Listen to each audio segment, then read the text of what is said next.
Good evening and शुभ संध्या to everyone. आज के दीपावली के अवसर पर हम लोग का जो कार्यक्रम है वह चालू रहेगा। आप सबों का मैं आज के इस IFPH फोरम में आपको स्वागत करता हूं। आज का मीटिंग नंबर है 923 और आज के हमारे स्पीकर है डॉक्टर योगेश मल्होत्रा जी। और ये आज हम लोगों को हाउ टू अंडरस्टैंड नक्स भूमिका symptoms by understanding its source. मैं 2 मिनट डॉक्टर योगेश मल्होत्रा जी का परिचय देना चाहूँगा। डॉक्टर योगेश जी रीडर है कम्युनिटी मेडिसिन में Lord Mahavir homeopathic medical college and अस्पताल में लुधियाना में, और 2001 से 2 क्लिनिक चला रहे हैं। होम्योपैथिक प्रैक्टिस में कुल 24 वर्ष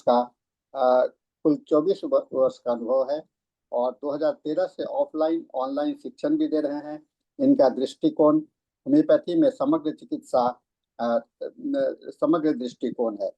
तो आज का विषय बहुत ही इम्पोर्टेंट है।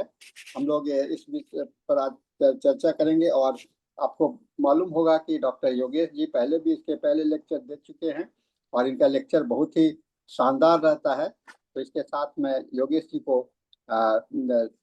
स्वागत करता हूं और उनसे निवेदन करता हूं कि वो अपना व्याख्यान को शुरू करें। Thank you sir. Thank you. आप PPT शेयर कर सकते हैं योगेश जी, मैंने आपको को-होस्ट बना दिया है। जी sir, thank you sir, thank you.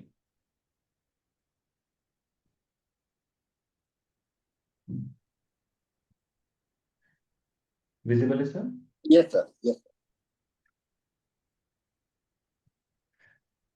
Sure, हम स्टार्ट करें। मैंने फर्स्ट ऑफ ऑल कि ये रेमेडी क्यों चूज की है, और सबसे बेसिक कारण है कि इस रेमेडी को हम सब अच्छे से जानते हैं और इसको हम डेली अपनी लाइफ में यूज करते हैं। तो इसमें कुछ मैं एक्स्ट्रा नहीं बताने वाला हूँ, कोई ऐसी चीज जो आपको नहीं मालूम, ऐसा कुछ भी नहीं होगा। मैं बस एक तरफ ध्यान लेके जाना चाहता हूँ कि कैसे कि कई बार क्या होता है, हम दो एक्सट्रीम्स में जाते हैं। एक एक्सट्रीम होती है कि टोटल पैथोलॉजी और फिजिकल लेवल पर चीज़ों को देखना, दूसरी एक्सट्रीम होती है टोटली एक स्पिरिचुअल लेवल पर चीज़ों को देखना, जैसे नॉर्मली वाइटल फोर्स को देखते हैं और उसको समझने की कोशिश करते हैं। देन हम टोटल मेंटल डायमेंशन में जाते हैं और फिजिकल को बिल्कुल भूल जाते हैं। सो मेरा काम है इन बिटवीन, इन दोनों के बीच का, कि कैसे एक ब्रिज क्रिएट किया जा सकता है, कि कैसे देखा जा सकता है कि जो फॉर एग्जाम्पल जो जो प्लांट है, जो मिनरल है, जो एनिमल है, जो उसका सर्वाइवल पैटर्न है, वो मेडिसिन में एक बहुत इंपॉर्टेंट रोल प्ले करता है और बहुत इंपॉर्टेंट रोल प्ले करता है। मैं ये बताना चाहता हूँ आपको। तो इसीलिए नक्सवामी का मैंने पिक किया है कि वो बहुत सिंपल है, राइट, बहुत इजी है और हम डे टू डे इसको यूज करते हैं। कि हम देखने की कोशिश करें कैसे नक्सवामी का बीइंग ए प्लांट, उसका जो केमिकल है, उसका जो सर्वाइवल पैटर्न है, वो रेमेडी से कैसे मैच करता है। ये जानना क्यों जरूरी है? अब ये कुछ रेमेडीज हैं जो हमारे लिए बहुत अच्छे से, हम उनको दवाइयों को अच्छे से जानते हैं, मेडिसिन को। पर कई बार ऐसा हो सकता है कि आपको कोई ऐसी रेमेडी मिले जिसकी पिक्चर आपको इतनी ज्यादा क्लियर नहीं है। तो अगर आप इस पैटर्न को समझ पाओ तो देन यू कैन रिलेट कि जो मिनरल, प्लांट, एनिमल, उनके सर्वाइवल इंस्टिंक्ट्स हैं, राइट। मैं उनकी बात नहीं कर रहा हूँ, जैसे हम वो कह देते हैं उसको, क्या वर्ड यूज करते हैं उसको, डॉक्ट्राइन ऑफ सिग्नेचर, कि वो दिखता कैसे है, right. It is very superficial, it is not doctrine of signature, but I am talking about is a survival mechanism. So जो किसी भी एनिमल का सर्वाइवल मैकेनिज्म होता है या किसी प्लांट का सर्वाइवल मैकेनिज्म होता है, उसका बिल्कुल बेसिक होता है। जैसे हम ह्यूमंस हैं सभी, राइट। अगर थोड़ा सा भी ध्यान दोगे कि हम ह्यूमंस में क्या कॉमन है, हम ह्यूमंस में हायरार्की कॉमन है, राइट। अगर सर मुझे अभी कहें कि लेक्चर को बंद करना है, तो मैं ये नहीं कह सकता कि मैंने लेक्चर को कंटिन्यू करना है, राइट। हायरार्की है, सर हमारे सीनियर हैं, वही सब कुछ होल्ड कर रहे हैं। सो ह्यूमन में हायरार्की सबसे इंपॉर्टेंट होती है। सेकंड इंपॉर्टेंट होता है ग्रुप, राइट।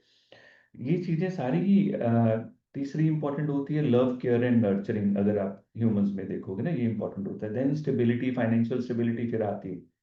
पर पहली तीन चीजें हमारी प्राइम है, राइट। अगर ये नहीं है तो हमारी इंडिविजुअलिटी भी डेवलप नहीं होती है, पैसे तक बात पहुंचती ही नहीं। तो अगर हम थोड़ा सा भी ध्यान देंगे तो ये सब चीजें, ये सिर्फ ह्यूमन में नहीं है, ये मैमल के बीइंग का पार्ट है। सभी मैमल्स ऐसे ही करते हैं। अभी अपने आसपास अब सभी मैमल्स को देखोगे, अगर डॉग देखो या कोई भी मैमल देखोगे, उनका सर्वाइवल मैकेनिज्म सेम है। हायरार्की, एक डॉग दूसरे डॉग को अपनी गली में नहीं आने देता। उनमें भी फॉर एग्जांपल एक अल्फा डॉग होता है, उसकी चलेगी, उसके अलावा सबके बाद आएगा उसमें। तो हर एनिमल में हायरार्की है, हर ग्रुप में हायरार्की है। लव केयर नर्चरिंग मेन रहेगा उसमें, बिलोंगिंग टू द ग्रुप बहुत इंपॉर्टेंट है। अगर सपोज हम किसी को ग्रुप से बाहर निकाल देते हैं, वो बीमार हो जाएगा, वो मेंटेन नहीं कर पाएगा उस चीज को। इतनी इंपॉर्टेंट है एक्सेप्टेंस की। सो ये सभी मैमल्स में दिखेगा। और ये सिर्फ इसमें नहीं दिखता, आपको सभी मैमल की रेमेडीज पिक्चर में भी दिखता है। तो ऐसे ही हर प्लांट, हर मिनरल, और ये सिर्फ इसमें थोड़ा सा भी ध्यान दोगे तो हर जगह आपको दिखेगा। फॉर एग्जाम्पल एलुमिना बहुत ज्यादा इरेजुलेट है, पर अगर आप थोड़ा सा ध्यान दो, वो क्ले से बनती है जिसकी अपनी आइडेंटिटी नहीं है। मॉक्सोल जानी जाती है इस सिम्टम के लिए कि it is sensitive to both the change in the temperature, slightest change in the temperature. और नेचर में भी मरकरी की यूटिलिटी थर्मामीटर में है, राइट? जैसा पेशेंट में है बिल्कुल वैसा ही। अगर आप स्नेक्स देख लो, लेकेसिस में हीमोटॉक्सिक पॉइजन है, तो लेकेसिस में हेमोरेजिस इश्यूज हैं। नाजा में न्यूरोटॉक्सिक है, तो इसलिए उसमें न्यूरोलॉजिकल इश्यूज हैं। क्रोटेलस कास्काविला में न्यूरोलॉजिक इश्यूज हैं, क्रोटेलस ऑरिडस में हेमोरेजिक इशू है, क्योंकि वो न्यूरोटॉक्सिक और ह्यूमोटॉक्सिक पॉइजन है। तो ये सारा का सारा पैटर्न अगर आप थोड़ा सा भी देखना शुरू करोगे तो आपको ये समझ आएगा कि हमारी दवाइयों के पीछे का जो जो बैकग्राउंड है, उसका भी बहुत इंपॉर्टेंट रोल है। इसीलिए जैसे मैंने अभी रेमेडी चूज किया नक्सवामिका, ऐसे ही अगर इस फैमिली में भी देखो नक्सवामिका और ignatia, it belongs to the same family, लोग इसी को बिलोंग करते हैं। और वेरी स्ट्रेंजली दोनों में केमिकल भी सेम है, दोनों के केमिकल कॉन्स्टिट्यूंट ऑलमोस्ट सेम है उसमें, मगर दोनों के प्लांट का बिहेवियर फर्क है। एक प्लांट है जो सरवाइव करता है by competition, by for example अपने आप को बड़ा करके।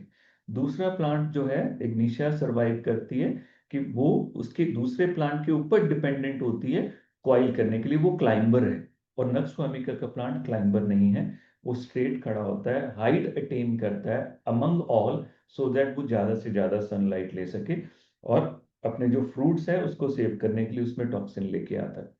सो कहीं ना कहीं उसमें पैटर्न। सो हम कोशिश करेंगे आज देखने की कि नक्सवामिका में क्या हमें ऐसा कोई पैटर्न नजर आता है, राइट? सो जैसे मैंने, अगर इस स्लाइड पे देखोगे फोटोग्राफ लगाई है स्प्रिंग की ना, डेलिबरेटली ये फोटो चूज किया है मैंने कि नक्सवामिका की जो स्टेट हम डे टू डे में पढ़ते हैं, it is just like that, जैसे कोई कंप्रेस्ड स्प्रिंग जो हमेशा टेंशन में है, हमेशा स्ट्रेस में है, और इन्वायरमेंट के एक तरह से कॉन्फ्लिक्ट में हमेशा है। So, have you seen somebody running on the coffee, deadline, irritation, and yet collapsing and exhaustion? दोनों की स्टेट। तो जैसे हम नक्सवामी का पढ़ते हैं, वो पूरा दिन वर्क करता है, सारा काम करता है, पर रात को एग्जॉशन आनी शुरू हो जाती है। देन उसके पास ड्रिंक्स, कॉफीज और सब कुछ आएगा, इंटॉक्सिकेशन आएगी। तो हम कहते हैं कि this is classical case of the nux vomica, की नक्सवामिका क्या है। मगर अगर हम उसके ट्री को समझने की कोशिश करें, वो कहाँ उगता है, तो आप जानोगे कि इसका जो ट्री है, one minute, it is basically grown in the seasonally dry forest, right? मैंने लास्ट टाइम भी आपको बताया था कि जितने भी प्लांट्स हैं उनका जो सर्वाइवल मैकेनिज्म है वो ट्रांसफर होता है। अगर आप थोड़ा सा भी देखोगे, जैसे लास्ट टाइम भी मैंने एग्जांपल दिया था, मैं फिर दोबारा से देता हूँ। जैसे कैक्टस का प्लांट है, अगर कैक्टस का प्लांट फॉर एग्जाम्पल सर्वाइवल, उसका मैकेनिज्म देखो कि उसके लिए सर्वाइवल, प्लांट के लिए सर्वाइवल क्या है, वो कहीं जा तो सकता नहीं। उसको मेन क्या चाहिए, सनलाइट चाहिए, उसको पानी चाहिए, मिनरल चाहिए, मिनरल सॉइल में से है। कैक्टस के लिए मेन इशू रहता है पानी का। तो वो क्या करता है, जब भी पानी उसको एम्पल अमाउंट में मिलता है, वो पानी को अपने आप में स्टोर करता है और वो एक्सपैंड कर जाता है। तब जैसे ही वो पानी को यूज करता रहेगा, वो स्लोली स्लोली कॉन्ट्रैक्ट करता रहेगा, यानी कि उसका जो वे ऑफ सर्वाइविंग है वो कैपिलरी एक्शन के साथ साथ साथ में एक्सपेंशन एंड कॉन्ट्रैक्शन। और अगर कैक्टस को ओवरऑल समझोगे, उसकी सारी की सारी ओवरऑल स्टेट के सिम्टम्स जो हैं, सभी में क्या है, अगर हार्ट में देखो क्या है, contraction as if iron claw की तरह। अब देखो पेशेंट समटाइम आके हमें कहता है कि मेरा खाना नीचे नहीं जा रहा है, इस इसोफेगस यहाँ से खाना नीचे नहीं जाता, और बाइट के साथ मुझे पानी पीना पड़ता है। समटाइम में बच्चे देखोगे खाना खाते हैं और उसके बाद उनको पानी पीना पड़ता है, तो अगर हम पूछोगे वो कहेगी यहाँ से नीचे नहीं जाती। अब यहाँ पैथोलॉजी नहीं है, एंडोस्कोपी हुई, सब कुछ हुआ, कहते हैं यार फंसता तो कुछ नहीं है, पर यहाँ पर फिर रुकता क्या है। अगर आप रूब्रिक देखोगे इसका, drink must in order to swallow, throat में अगर आप देखोगे throat contraction, drink must to swallow, उसमें स्ट्रॉन्ग मार्क्स में कैक्टस पड़ी हुई है वहां पर अलोंग विद इलैप्स, क्योंकि इलैप्स में भी कॉन्ट्रैक्शन होती है, राइट। तो यहाँ पैथोलॉजिकल नहीं है, यहाँ स्पाज्म है। स्पाज्म में वो क्या करेगी, कंट्रैक्शन करेगी।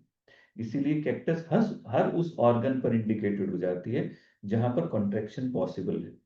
सो इसोफेगस में कॉन्ट्रैक्शन पॉसिबल है, हार्ट में कॉन्ट्रैक्शन पॉसिबल है, हमारी सारी की सारी इंटेस्टाइन में पॉसिबल है, और उसके साथ यूट्रस में पॉसिबल है। इसीलिए कैक्टस का एक्शन ओवरऑल इन सभी ऑर्गन्स पर हो जाता है।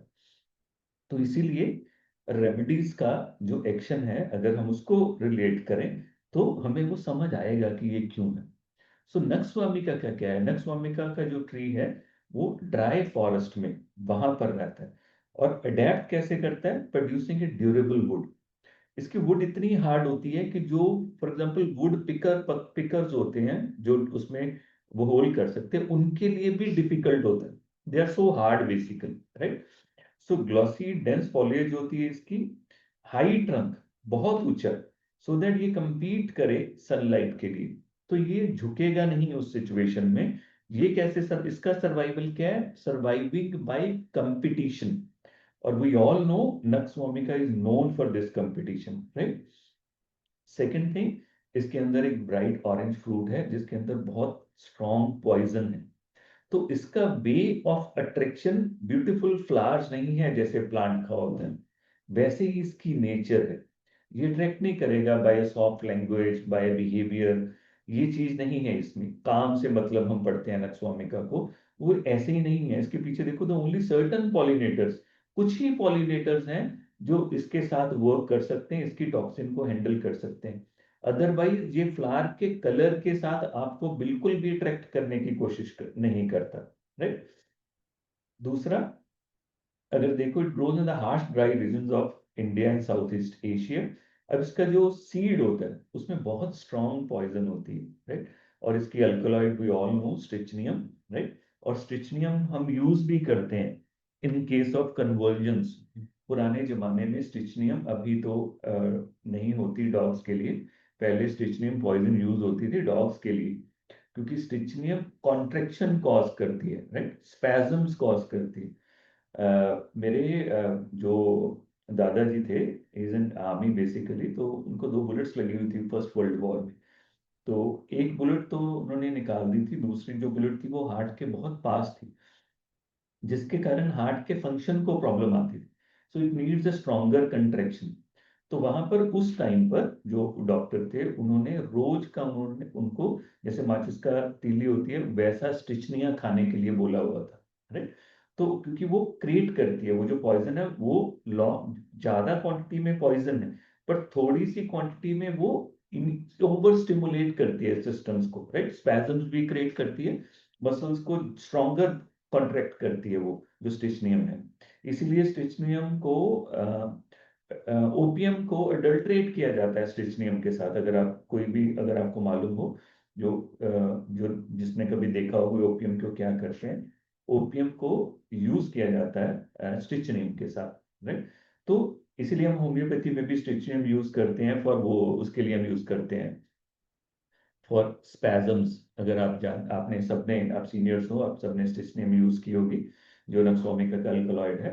It is having a very very strong spasmodic conditions, epilepsy, उसके लिए ये बहुत अच्छी मेडिसिन है। फॉर स्लाइटेस्ट ट्रिगर के साथ एपिलेप्सी हो जाए, स्लाइटेस्ट ट्रिगर के साथ अगर इन केस वो हो जाता है, या किसी को कन्वर्जन्स हो जाती हैं, स्पैजम्स आ जाती हैं, तो it's a very good remedy. और वो इसीलिए है क्योंकि वो ये करती है, right. Even a small amount जो है वो कम जो क्रिएट करती है, वो स्पैजम क्रिएट्स करती है। तो nux vomica plant thrives in competition, ये वहां घबराता नहीं है, कंपटीशन इसको थ्राइव करता है। सिचुएशन अगर हार्ड सिचुएशन है, इसको स्ट्रॉन्गर करती है। So it dominates its environment by being too toxic for the others to approach. तो इसकी जो डोमिनेशन एनवायरनमेंट में वो सॉफ्ट लैंग्वेज, सॉफ्ट बात करना ऐसा नहीं है। क्यों नहीं है? क्योंकि उसका प्लांट का भी होना ऐसे ही। वो कैसे करता है? वो अप्रोच करता है बीइंग टॉक्सिक, सो दैट सभी ना अप्रोच करें। जो उसकी टॉक्सिन को हैंडल कर सकते हैं सिर्फ वही उसको अप्रोच करें, उसके अलावा उसको वो कोई भी अप्रोच ना करे। तो ऐसे ही आप उसको रिलेट कर पाओगे। So human being it become impatience, वही जो बिहेवियर प्लांट का अगर ह्यूमन बीइंग में देखोगे, he become impatient, he become over sensitive, competitive and irritable personality, right? So हम उसको देख सकते हैं इन चीजों को अगर देखना चाहें। So this plant I don't charm life, I fight it of. ये प्लांट ऐसा है कि वो चार्मिंग नहीं है, वो फाइट करता है नक्स vomica के प्लांट की तरह, जनक स्वामिका के पेशेंट की तरह। वो सरवाइव करता है इन्हें harsh, for example harsh poor soil, उसमें ये ग्रो करता है। तो वैसा ही नक्स vomica का हमारा पेशेंट है, आप सब जानते हो। So I am just trying to relate this to, so that आप उसके रेलेवेंस को समझ पाओ बस, और कुछ भी नहीं, राइट? सो अगर इसके एल्कलॉइड को समझोगे, स्ट्रिचनियम एंड ब्रूसिन, इसके दो एल्कलॉइड हैं। तो स्ट्रिचनियम क्या करती है देखो, नॉर्मली फिजियोलॉजी को अगर समझाना हो, नॉर्मली फिजियोलॉजिकली क्या होता है, नॉर्मली क्या है कि जो हमारा नर्वस सिस्टम है वो एक ब्रेकिंग सिस्टम से एक तरह से प्रोटेक्टेड है। सो दैट सपोज हम बैठे हैं, किसी ने हमें टच किया, राइट? तो वो टच एक इमीडिएटली रिएक्शन ना क्रिएट कर दे, उसके लिए वहां पर एक हमारे जो नर्व के साइनेप्सेस हैं वहां पर एक केमिकल है, दैट इज ग्लाइसिन, राइट? अब ग्लाइसिन क्या करता है? ग्लाइसिन वहां पर एक कंडीशन क्रिएट करता है सो दैट जो हमारे जो नर्व्स हैं वो फ्री फ्लो होके ओवर रिएक्ट ना करें। ये एक नॉर्मल फिजियोलॉजिकल प्रोसेस है और कुछ भी नहीं। अब प्रॉब्लम क्या है? स्टिचनियम क्या करती है? स्टिचनियम केमिकल अगर कोई भी पेशेंट कंज्यूम कर लेगा, सपोज जहाँ प्रूविंग में अगर आप देखोगे, तो स्टिचनियम क्या करती है? वो उसी ग्लाइसिन के ऊपर एक्ट करती है और उसको बाउंड कर लेती है, राइट? अब जब उसको बाउंड कर लेती है, उसका ही काम है वो जो फायरिंग है, जो न्यूरॉन फायर कर रहे हैं उसको कंट्रोल में रखना। अब जो न्यूरॉन फायरिंग कर रहे हैं वो कंट्रोल में नहीं है। जब वो कंट्रोल में नहीं रहते तो क्या है, the slightest noise will create a habit, और the slightest touch can create a convulsion और a spasm, slightest smell can make them irritate, right? तो उसमें जो इसीलिए जो हम रूब्रिक पढ़ते हैं सेंसेस एक्यूट, राइट? स्ट्रिचनियम उसमें फॉल करती है, नक्स vomica फॉल करती है, उसके पीछे ये कारण है कि व्हाई दे डू दिस। क्योंकि नक्स vomica का जो अपना होना है वो उस केमिकल के ऊपर जाके काम करती है, नक्स vomica, जहां पर जो उसका जो फायरिंग सिस्टम है वो उसको फ्री हैंड दे देती है कि जो पीछे से आ रहा है वैसे ही जाएगा, नो ब्रेकिंग सिस्टम। तो आप ऐसे सोचो कार विदाउट ब्रेक और वो डाउनहिल जा रही, नक्स vomica का ये काम है। तो ऐसे नक्स vomica, इसीलिए नक्स vomica का और स्टिचनियम का स्पेशली अगर आप उसकी प्रूविंग पढ़ेंगे तो आप में बिल्कुल प्योर ये पूरी वॉयलेंस नजर आती है उसमें। जैसे नॉर्मली हम टेटनस में पढ़ते हैं, जहाँ हम उसमें पढ़ते हैं क्या बोलते हैं उसको, रेबीज में, राइट? इसीलिए it is a very good remedies for tetanus and rabies. Basically जो स्टिचनियम है उसमें बहुत अच्छा काम करती है, पर हमें जाना चाहिए दूसरे के लिए, बिकॉज ये 100% फर्टेलिटी रखती हैं डिजीजेस, राइट? सो इस चीज को समझना बहुत जरूरी है। और दूसरा, ये बहुत फास्ट काम करती है, बहुत फास्ट। अगर स्टिचनियम बॉडी में गई है तो वो बहुत जल्दी ब्लड ब्रेन बैरियर क्रॉस करती है, बहुत जल्दी। और इसीलिए शायद जो रूब्रिक है हम पढ़ते हैं सडन मैनिफेस्टेशन, उसमें ये नक्स vomica पड़ी हुई है अलॉन्ग विद स्टिचनियम, सडन मैनिफेस्टेशन। और तीसरी जो इम्पोर्टेंट बात है कि जो स्टिचनियम वर्क करती है वो कहाँ करती है, दिस इज वेरी इंपॉर्टेंट। स्टिचनियम को अगर आप देखोगे फिजियोलॉजिकली, स्टिचनियम ये सारा डाटा अवेलेबल है, ये रिसर्च अवेलेबल है, आप देख सकते हो उसमें जाके ऑनलाइन। तो स्टिचनियम क्या करती है, वो एक्ट करती है स्पाइनल कॉर्ड पर और ब्रेन स्टेम, और कॉर्टेक्स को बिल्कुल छोड़ देती है, उस पर बिल्कुल कोई एक्शन नहीं है इसका सेरेब्रल कॉर्टेक्स के ऊपर।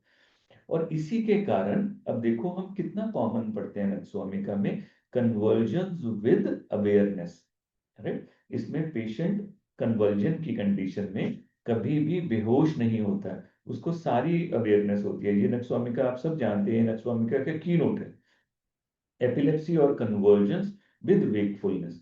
उसका कारण ये है क्योंकि ये ओपियोइड रेमेडीज और अदर रेमेडीज जो ड्रग रेमेडीज हैं उसकी तरह जो ब्रेन है उसको ऑल्टर नहीं करती, जो कॉर्टेक्स है उसको ऑल्टर नहीं करती है।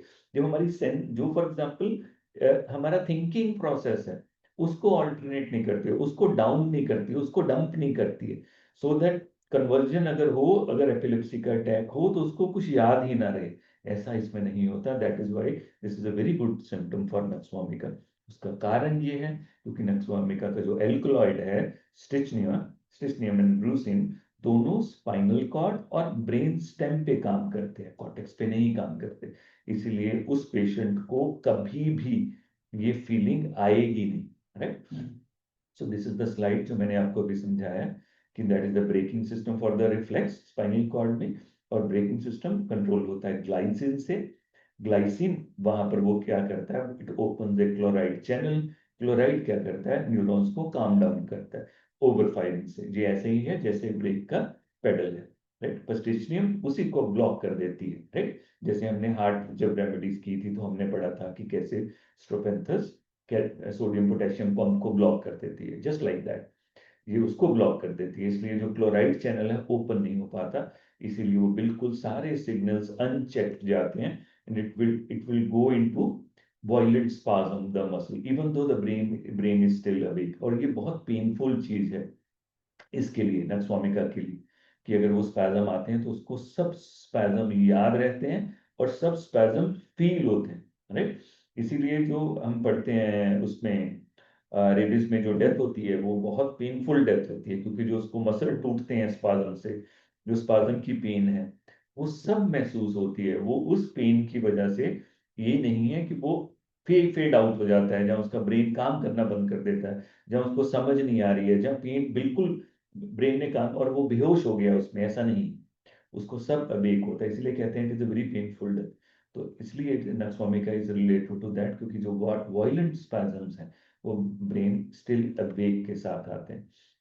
और उसका कारण ये यही है सिर्फ क्योंकि उसका जो केमिकल है, this is how it reacts, chemical ऐसे ही बिहेव करता है, राइट। सो उसकी क्लिनिकल मैनिफेस्टेशन ये है कि patient is wide awake, anxious and fearful.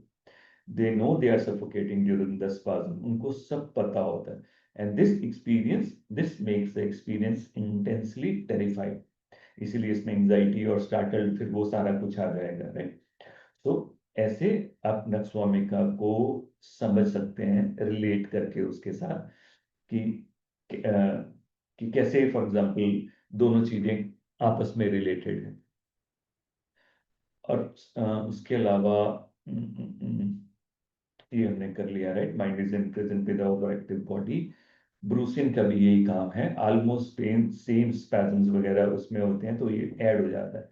And beautiful is कि मैंने जैसे आपको बताया कि ये सेम केमिकल इग्निशिया में भी है, पर अगर इग्निशिया के ट्री का, इग्निशिया के प्लांट का होना अलग है, इसीलिए उसके कॉम्बिनेशन बिल्कुल अलग हो जाता है। क्योंकि जैसे इग्निशिया में पढ़ते हैं कि इग्निशिया इज नॉट, जैसे मटीरिया मेडिकल्स में आप देखोगे कि उसमें क्या लिखा हुआ है exactly, Ignatia is not known for over stimulated state, it is known for the atonic state of the nervous system, right.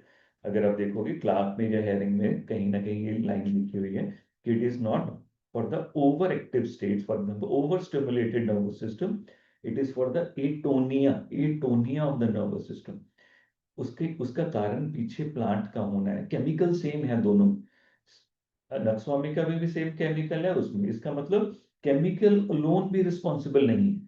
उस प्लांट का जो सर्वाइवल मैकेनिज्म है वो भी उसको कलर दे रहा है, केमिकल एक पार्ट है, मगर उसके उसको उस पिक्चर को जो कंप्लीट कर रहा है उस प्लांट का होना है। Nux vomica survive by competition, but ignatia survive by taking dependence, taking hold of something else.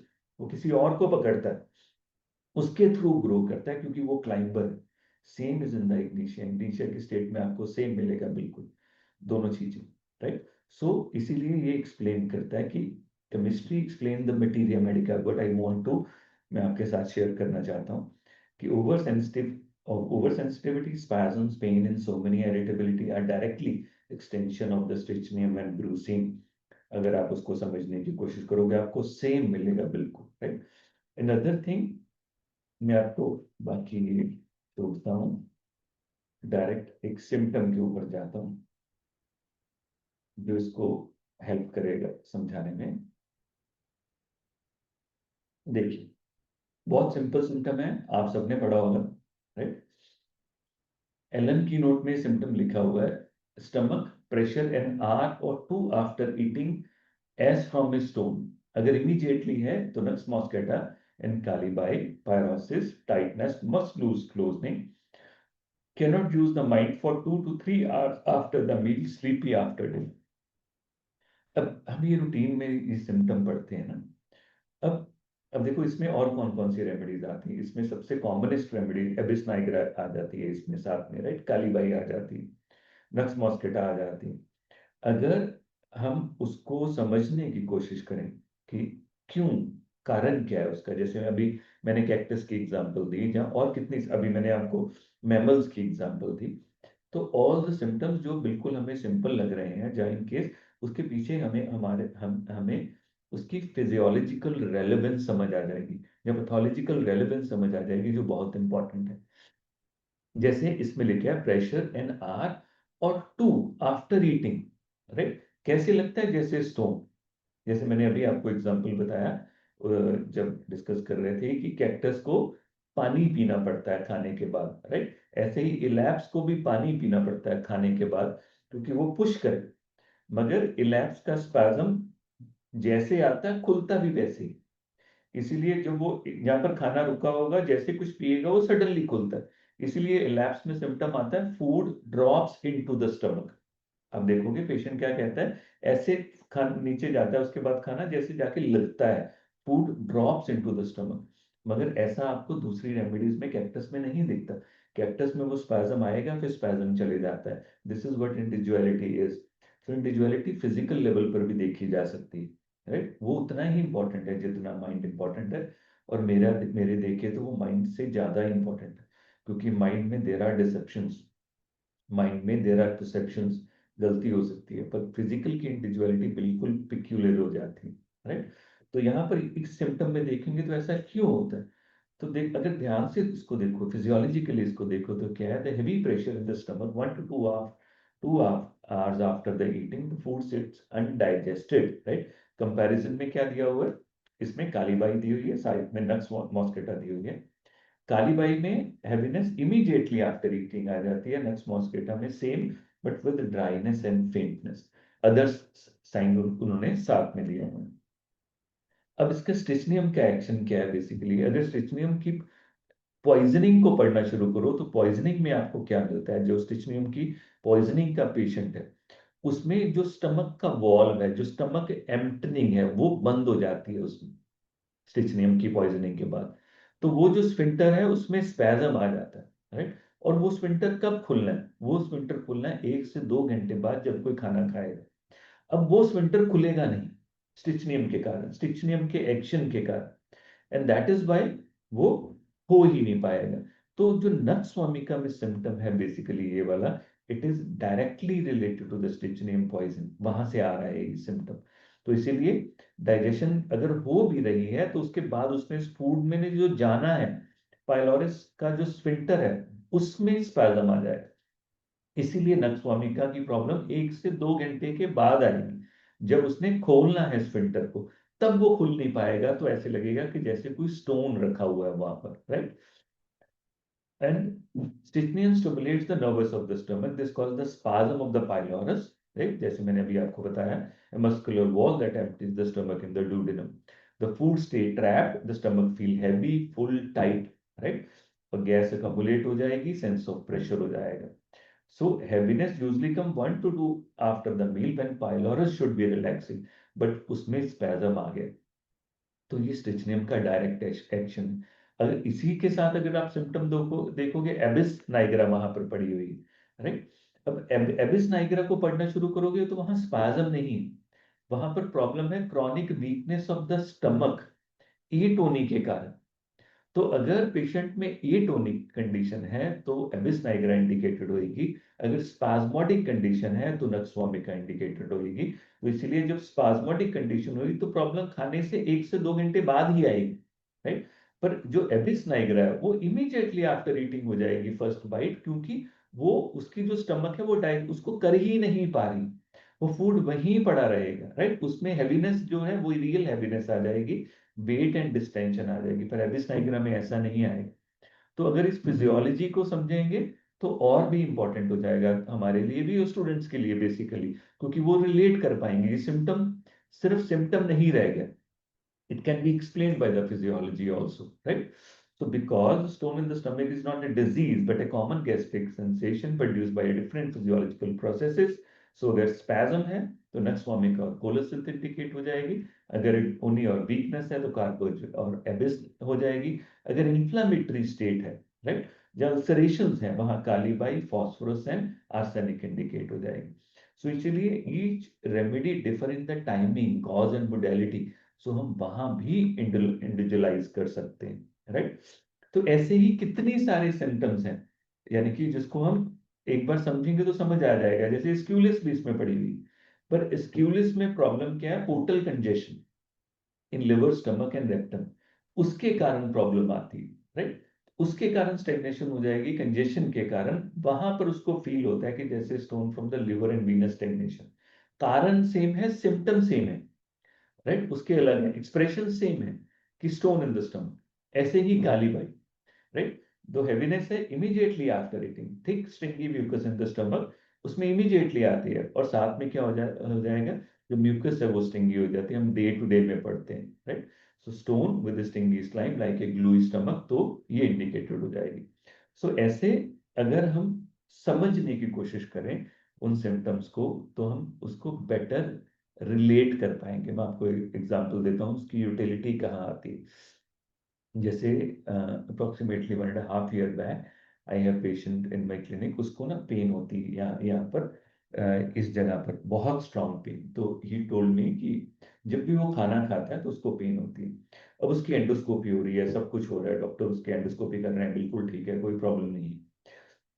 तो देन जब मैंने उससे बात की, छोटी छोटी डिटेल पूछनी शुरू की, तो ही टोल्ड मी कि जब उसकी स्टमक फुल होती है तो पेन होती है, अगर वो थोड़ा खाना खाता है या हाफ मील खा लेता है तो उसको पेन नहीं होती, उसको प्रॉब्लम नहीं होती।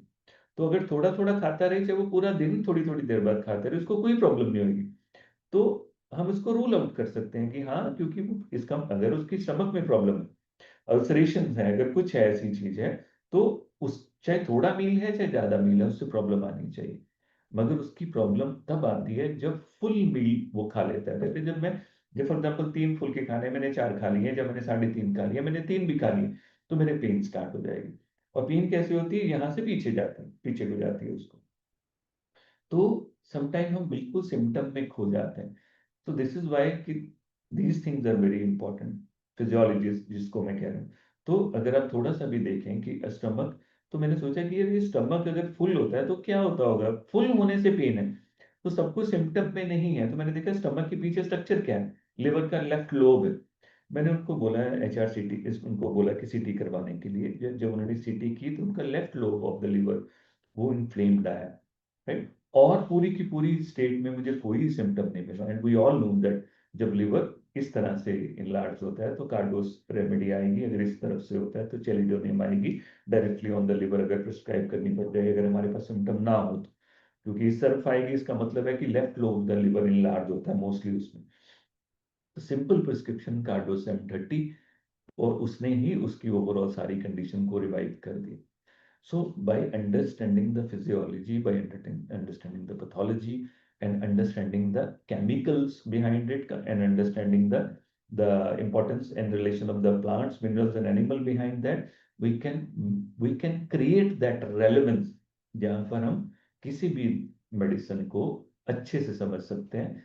और अच्छे से समझना क्यों जरूरी है, क्योंकि अच्छे से समझना हमारे अंदर ट्रस्ट लेके आता है, वो ट्रस्ट आएगा हमारे में। जब ट्रस्ट आएगा तो हम उसको बेटर यूज कर पाते हैं, एक। दूसरा, हम वो रेमेडीज भी यूज कर सकते हैं जो नॉर्मली हमारे मटेरिया मेडिका में मेंशन नहीं है। सपोज मैमल्स में हम कोई भी रेमेडी, सपोज लेक्ट डेफ ऐसे जो बेसिक यूज करते हैं, पर और कितने सारे लेक्स हैं, हम उनको भी यूज कर सकते हैं उनके बिहेवियर पैटर्न के हिसाब से। क्योंकि हम जानते हैं कि उनका जो सर्वाइवल पैटर्न है वो नॉर्मली सीप इन कर जाता है जब भी हम प्रूविंग में जाते हैं। जैसे मैंने आपको एग्जांपल बताया क्रोटेलस हॉरिडेस का, क्योंकि हीमोटैक्सिक स्नेक है तो हेमरेजिक इश्यूज है। क्रोटेलस कास्कावेला न्यूरोटॉक्सिक स्नेक है, न्यूरोलॉजिकल इशू है, राइट। लेक्सिस ह्यूमोटैक्सिक है, जो हेमरेजिक इश्यूज है। नाजा न्यूरोटॉक्सिक है, neurological issues. So this is how we can understand it better. I think this is all for tonight. Data बहुत है पर उसको अभी जरूरी नहीं है, जो मुझे लगता है। सो मैं आपको पैटर्न दिखा सकता हूँ, मैं अपने केसेस कैसे लेता हूँ, क्योंकि केस रेफरेंस में बहुत टाइम लग जाएगा उसमें। क्या नहीं, मैं शो करूँ आपको मैं कैसे छोटा लेता हूँ। छोटा सा केस टेकअप कर लीजिए। सर आज ना मैं घर पे हूँ, सारे केस फाइल्स वहां पर होंगी। हाँ मैं समझ रहा हूँ, छुट्टी का दिन है, हम लोग भी सब कोई घर पर ही हैं आज। और एकदम से मेरे माइंड में भी नहीं आ रहा है, अभी स्मॉल सा केस आया था।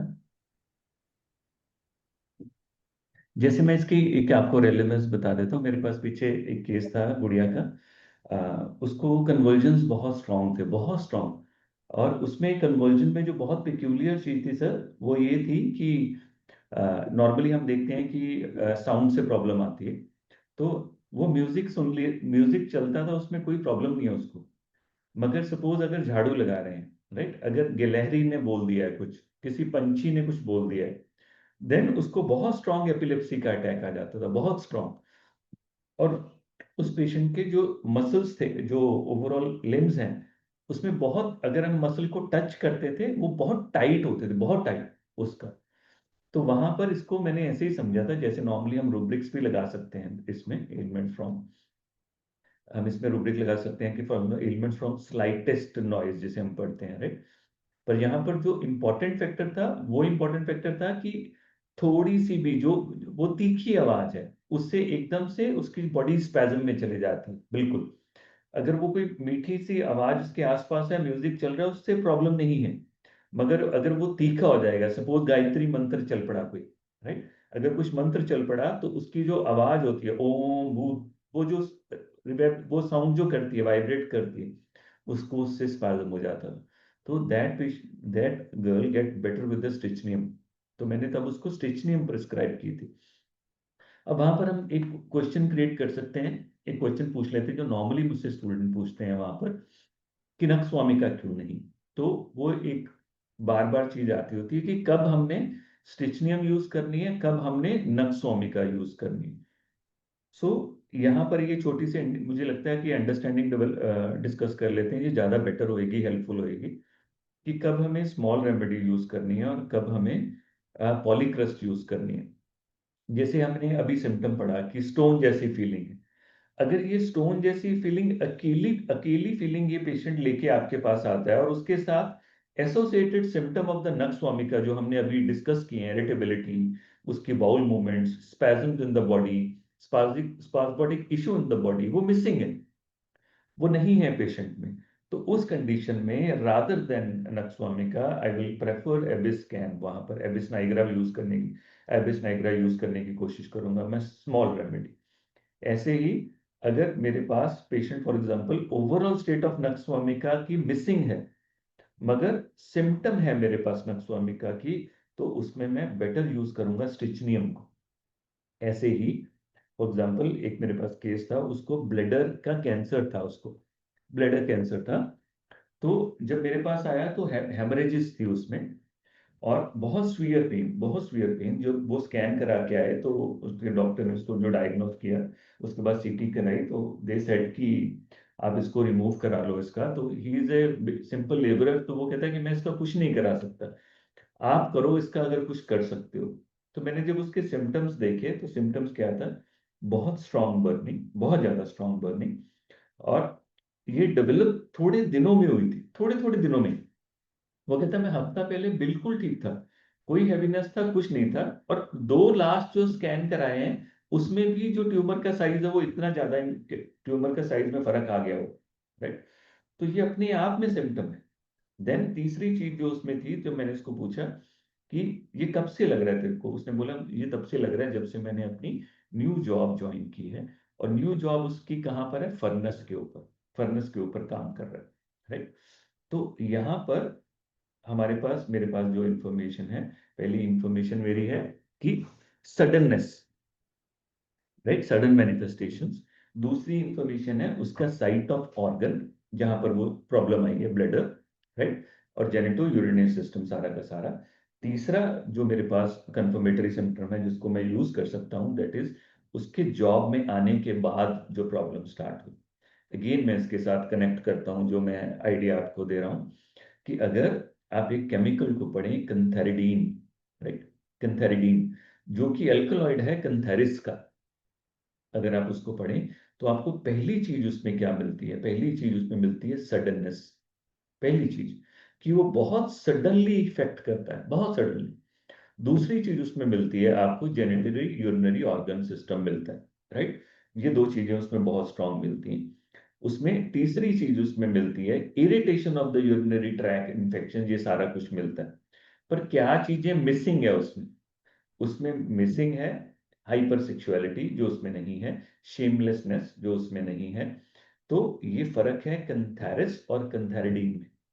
सो मेरे पास अगर कोई पेशेंट आता है तो अगर मुझे, मेरे पास पूरी टोटल पिक्चर है जिसमें शेमलेसनेस भी है, हाइपर सेक्सुअलिटी भी है और बाकी सिम्टम भी हैं जो हमने अभी देखे हैं, तो मैं उसको कंथेरिस दूंगा। अगर वो मेरे पास मिसिंग है, suppose patient is not sexually hyper active, तो इतना नहीं है उसमें, वो जो इन्फ्लामेशन है उसको सेक्सुअली नहीं वो कर रही है, टेम्पटेटिव बना रही है, देन मैं कंथेरिस की जगह उसको कंथेरिडीन दूंगा। क्योंकि केमिकल कंथेरिडीन को अगर पढ़ोगे, आप गूगल करके देखो तो आपको ये सारी चीजें मिलेंगी एक्सेप्ट सेक्सुअल एक्साइटेबिलिटी। तो और दूसरी चीज अगर आप कंथेरिस में पढ़ोगे तो कंथेरिडीन का पहला एलिमेंट क्या लिखा हुआ है, सडननेस, वो बहुत तेज है। इसीलिए अगर आप रूब्रिक देखो, नेक्रोसिस ऑफ आई, आपको एक ही रेमेडी मिलती है कंथेरिस, या गैंग्रीन ऑफ आई। आप आई में जाके एक रूब्रिक देखो, गैंग्रीन और नेक्रोसिस ऑफ आई है, दोनों में से एक रूब्रिक होएगा, उसमें सिर्फ एक रेमेडी पड़ी है कंथेरिस। क्यों? थोड़ी सी भी इंजरी या किसी कंडीशन के बाद इमीडिएटली गैंग्रीन डेवलप होती है, इतना फास्ट है कंथेरिस, राइट। तो वो फास्ट क्यों है? क्योंकि उसका जो केमिकल है वो इतना फास्ट है, वो वक्त नहीं देता आपको जो केमिकल। अगर आप उस कैंथेरिडीन को पढ़ो तो वो क्या करता है कि जिसको उसकी पॉइजनिंग हो जाए, थोड़ी देर में ही यूरिन में ब्लड आना शुरू हो जाएगा और ग्लोमेरुलोनेफ्राइटिस के सिम्टम्स आने शुरू हो जाएंगे। And that is why cantharis is a very very good remedy, and cantharidin is a specific remedy for glomerulonephritis.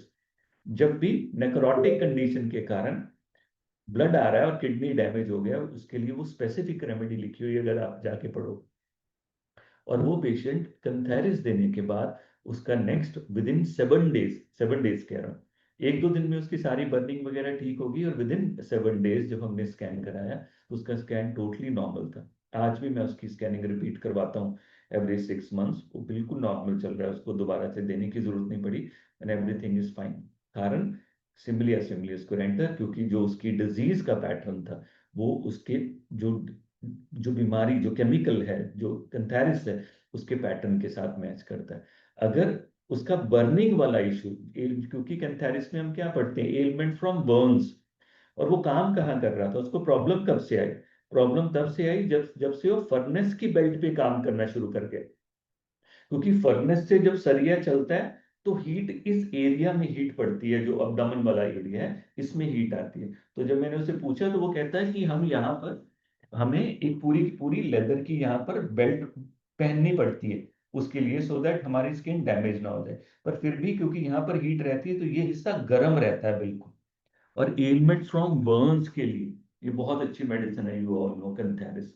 So in this way अगर हम उसके केमिकल्स को भी समझे तो अगर हम होम्योपैथी से रिलेट करें हमारे रिजल्ट्स और बेटर हो सकते हैं। तो हमें उसको उसकी ना रेलेवेंस मिलनी शुरू हो जाती है, this is what I want to say. एक और एग्जांपल छोटा सा दे देता हूं आपको मैं, अगर टाइम है तो। जैसे आप रेमेडीज को यूज करते हैं, जैसे फाइसोस्टिग्मा यूज करते हैं। फाइसोस्टिग्मा हम नॉर्मली यूज करते हैं, उसके लिए यूज होती है, ये क्या बोलते हैं उसको, ग्लूकोमा के लिए, ग्लूकोमा के लिए स्पेसिफिक है। तो अगर आप देखोगे कि मॉडर्न मेडिसिन में भी ग्लूकोमा के लिए जो मेडिसिन दी जाती है उसमें समटाइम एसरिन दी जाती है, एसरिन। अगर आप देखोगे तो फाइसोस्टिग्मा का जो एल्कोलॉइड है वो एसरिन है, और एसरीन क्या करती है, जो एंगल है उसको ओपन कर देती है, जिसके कारण उसका जो सर्कुलेशन है वो बेटर हो जाता है। सो केमिकल्स भी रेलेवेंट है, वाइटल फोर्स की डिरेंजमेंट भी रेलेवेंट है, माइंड भी रेलेवेंट है, फिजिकल भी रेलेवेंट है, पैथोलॉजी भी रेलेवेंट है। आपको होना चाहिए आपके सामने क्या है। तो अगर आप क्यों मैं कहता हूं कि होलिस्टिकली वर्क करना चाहिए, क्यों, अगर आप सिर्फ एक वर्क में एक वे में काम करोगे, लेट इट बी मेंटल, आप सिर्फ मेंटल यूज कर रहे हो, देन अगर केस पैथोलॉजी का है, जिसे पैथोलॉजी सेंटर ऑफ पैथोलॉजी कहता है, अगर केस का सेंटर ऑफ पैथोलॉजी के ऊपर है, आप उसको जबरदस्ती माइंड के ऊपर लेके आओ, जबरदस्ती, क्योंकि वो आपका स्ट्रॉन्ग एरिया है। मगर आप अगर होलिस्टिकली अंडरस्टैंड करो तो ऐसा कोई एरिया नहीं रह जाएगा जिसमें आप प्ले नहीं कर सकते, क्योंकि आप माइंड को भी वैसे ही बेटर अंडरस्टैंड कर सकते हो, फिजिकल को भी वैसे ही डिफरेंशिएट कर सकते हो, और जनरलिटीज को भी वैसे ही यूज कर सकते हो। तो आपकी लिमिटेशंस कम हो जाएंगी, जिससे आपकी क्लिनिक के रिजल्ट बढ़ जाएंगे। This is I want to share. Any question? हाँ, थैंक यू, बहुत बढ़िया प्रेजेंटेशन रहा।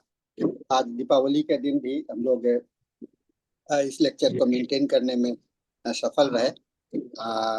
हालांकि अटेंडेंस कुछ कम ही है, लेकिन फेस्टिवल के कारण और कुछ संडे के कारण आई कैन अंडरस्टैंड सर। कोई दिक्कत नहीं है, क्योंकि हम लोग सब कुछ यूट्यूब पर इसको अपलोड करेंगे। और जी सर। ये हर एक मीटिंग को हम लोग यूट्यूब पर अपलोड करते हैं, जिससे कि हम लोग इसको देख सकें। एक चीज सर, थोड़ा सा आप एकदम शॉर्ट में बता देंगे, जैसे लोग कर सकते हैं कि नाइट का सडननेस, और अभी जो आपने जिस सडननेस की चर्चा की उसमें थोड़ा जी सा सर। हमारे पास में 1 मिनट का समय है, उसमें बता दें। हाँ, देखो एकोनाइट में भी सडन है, वो भी सडन मैनिफेस्टेशन है, पर एकोनाइट के जो बाकी के सिम्टम है वो डिफरेंशिएट कर रहे हैं। हम सडननेस से एकोनाइट और कैंथेरिस को डिफरेंशिएट नहीं कर सकते, क्योंकि वो एक जैसी है बिल्कुल। एकोनाइट भी उतना सडन है और कैंथेरिस भी उतना सडन है, पर उसकी बाकी की पिक्चर डिफरेंशिएट करेगी। एकोनाइट बिलोंग्स टू रेनिकुलेसी फैमिली, उसके जो सिम्टम्स रहेंगे वो डिफरेंट रहेंगे, सिम्टमटोलॉजी के जो सिम्टम रहेंगे वो डिफरेंट रहेंगे। कैंथेरिस में वो बिल्कुल अलग होएगा, उसमें जो फील आएगी वो एनिमल की फील आएगी। तो हम वहां से नहीं डिफरेंशिएट कर सकेंगे, हम उसके एसोसिएटेड सिम्टम से डिफरेंशिएट कर पाएंगे। बढ़िया, बहुत बढ़िया है। तो योगेश जी, हम लोग का आपका जो प्रेजेंटेशन था, तो फिर आइए एक नए सेशंस के थैंक यू साथ में सर। से बात कर लूंगा। Sure sure. और ये जैसा कि आप लोग सभी को हम लोग जानते हैं, IFPH फोरम बिना किसी हॉलीडे या कोई पर विचार किए हुए सालों साल चला आ रहा है, निरंतर है। इस अंदाज में हम लोग आज भी इसको मेंटेन कर पाए हैं। और अभी होता ही रहेगा, क्योंकि अभी फेस्टिवल सेशन है, और फेस्टिवल सेशन में कुछ अटेंडेंस कम रहेंगे, लेकिन वीडियो का व्यू जो है सो पूरा कर देता है। तो इसके साथ में आज का सेशन हम लोग समाप्त करेंगे, और इसके साथ हम लोग डॉक्टर योगेश जी को धन्यवाद देते हैं। और वो पार्टिसिपेंट जो आज ज्वाइन किए हैं, उनको भी विशेष रूप से हम धन्यवाद है, क्योंकि आप भी व्यस्तता में आप यहाँ पर पढ़ने के पीछे आपकी रुचि है, आपने इसमें ज्वाइन किया है। तो इसके साथ में आज का मीटिंग हम लोग समाप्त करते हैं, और हम लोग सेशन को हैंड ओवर करते हैं डॉक्टर अंजनी जी को। So Dr. Anjani, you can start your session now. Thank you, sir. Thank you. Thank you, Hindi team. Happy Diwali to all. Now we are moving to the English session. Today is our 1876th day of continuous webinar. Before beginning the session, we'll have a silent prayer.